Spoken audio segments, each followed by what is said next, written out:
My mother calls to tell me how she saw a reference in a TV show that reminded her of her anger with my dad, her ex-husband. And so she texted him every awful thing she could think of. She said, "I just don't know how to turn it off when I feel that way."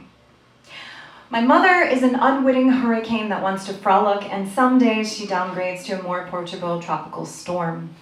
My mother is a ruby-throated hummingbird, iridescent and eager, vibrating with a hunger that sometimes blooms into night drives, into fireflies, into the names of obscure insects and the wand to imbue wonder. For all of my time here, I have been trying to learn how to balance her sinewy branches and harvest the power but not the destruction of her winds. I have been learning how to keep the shingles of me from flapping, how to keep the fire alight and the floorboards underfoot, and for much of my time here, I thought her home was also mine to repair. She told me she called my father to apologize, asked why he was still kind to her, after all she said about he and his girlfriend, Diane with the strange mouth.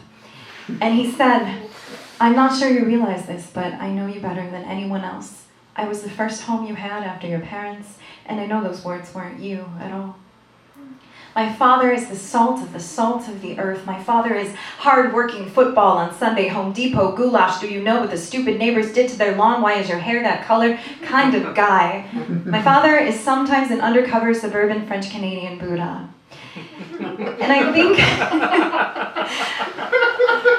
think that this sojourn, the abyss of excess and the steady pulse of reason, the bones of which I was molded, is the way love pierces time.